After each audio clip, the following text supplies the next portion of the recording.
Selamat petang, salam sejahtera. Terima kasih karena bersama dengan saya di Nazilin Unity Channel. Saudara-saudara sekalian, mengenai ulasan pada petang ini, ia berkaitan dengan Parti UMNO yang kini berada di dalam keadaan yang bahaya.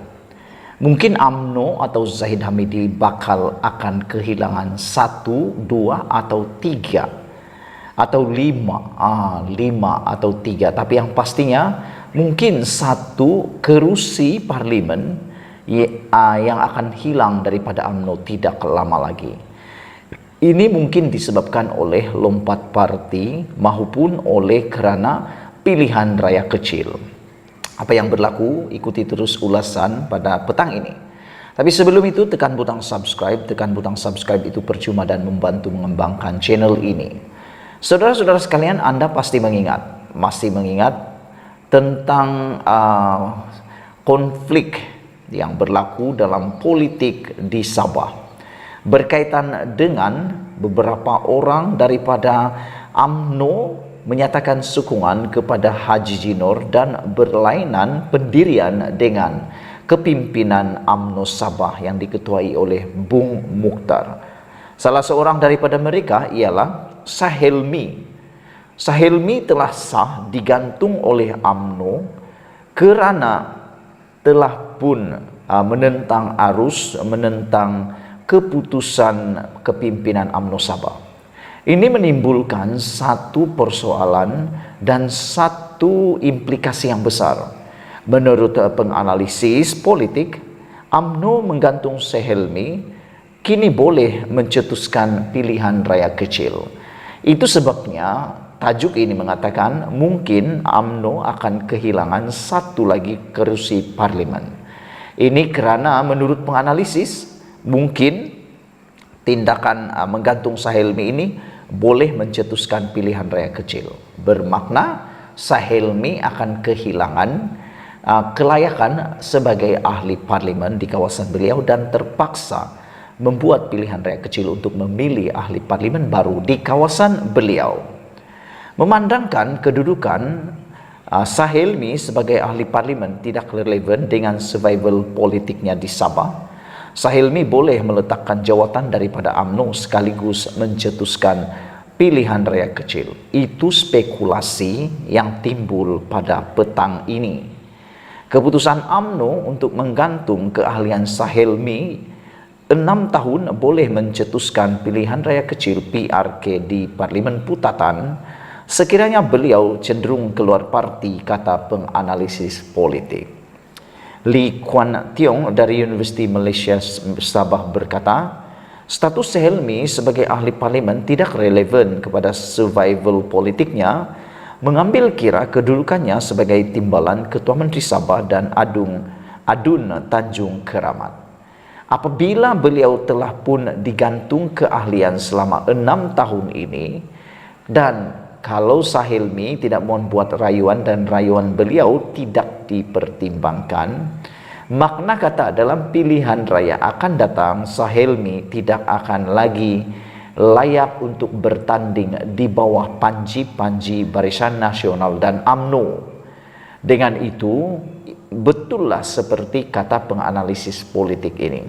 Kalau Sahelmi mahu mengekalkan kerusinya di Parlimen Putatan dan juga Adun Tanjung Keramat, beliau perlu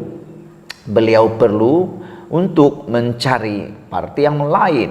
Tetapi dengan mencari parti yang lain, ini akan mencetuskan pelanggaran, di mana berlakunya pelanggaran anti lompat parti menyebabkan terpaksanya dibuat pilihan raya kecil di Parlimen Putatan. Sahelmi sebelum ini mengambil pendirian tegas menyokong Ketua Menteri Haji Jinor. Beliau berkemungkinan akan memberi tumpuan penuh kepada Sabah dan sanggup melepaskan kedudukannya sebagai ahli parlimen, katanya kepada FMT. Katanya Sahelmi juga selepas itu boleh menyertai Parti Gagasan Rakyat Sabah yang diketuai Haji Jinor, selain kekal sebagai adun memandangkan undang-undang anti lompat parti belum dikuatkuasakan di peringkat negeri Sabah. Bagaimanapun, mengikut undang-undang anti lompat parti di peringkat persekutuan, Sahilmi akan kehilangan kerusi parlimen sekiranya bertindak keluar UMNO. Jadi, pilihan raya kecil akan berlaku. Kita boleh melihat gabungan parti dalam kerajaan perpaduan, termasuk Pakatan Harapan, Barisan Nasional BN, dan Gabungan Rakyat Sabah GRS merebut kerusi berkenan. Sahilmi dipilih atas tiket BN, namun gabungan itu mungkin sukar menang semula kerusi berkenan susulan hubungan dingin UMNO Sabah dan GRS, kata beliau lagi. Minggu lalu Sahilmi digantung UMNO kerana enggan mematuhi arahan parti dalam cubaan menjatuhkan HJJ awal tahun ini. Langkah politik menumbangkan HJJ akhirnya membuktikan beliau masih menikmati sokongan majoriti melebihi 73 adun Sabah pada waktu ini.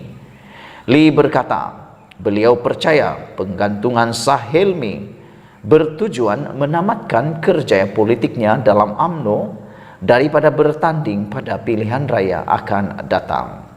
Seorang lagi penganalisis, Oh Ae Soon dari Institut Hal Ehwal Antarabangsa Singapura berkata, beliau tidak yakin penggantungan Sahilmi menjurus kepada berakhirnya ikatan GRS UMNO. Apabila kepentingan mereka bersangkutan, mereka akan terus bekerja sama, katanya kepada FMT. Saudara-saudara sekalian, saya bersetuju dengan apa yang dikatakan oleh penganalisis politik, yaitu Lee Kwok Tiong dari Universiti Malaysia Sabah ini, yang mana beliau mengatakan status Sahilmi sebagai ahli parlimen tidak relevan kepada survival politiknya, mengambil kira kedudukannya sebagai timbalan Ketua Menteri Sabah dan Adun Tanjung Keramat. Beliau perlu mencari tapak yang baru sekiranya mahukan survival politiknya berterusan. Hal ini kerana beliau sudah tidak dapat lagi bertanding melalui tiket Barisan Nasional dan UMNO. Dengan penggantungan selama 6 tahun itu bermaksna pada PRU 16 akan datang, lebih kurang dalam 5 tahun lagi atau 4 tahun setengah lagi, Sahilmi memang tidak akan dapat dicalonkan lagi dalam UMNO, dan akan ada orang lain kerana beliau tidak layak bertanding kerana digantung UMNO. Jadi dengan itu, Sahilmi ada pilihan, sama ada beliau meninggalkan parti UMNO dan bertanding atas tiket bebas, ataupun beliau akan menyertai parti yang mana beliau sokong sekarang ini, yaitu Parti Gagasan Rakyat Sabah yang telah dikembangkan oleh HJJ Nur baru-baru ini. Sekian dulu untuk kali ini. Jangan lupa tinggalkan komen Anda, tekan butang subscribe. Kita jumpa lagi. Bye-bye.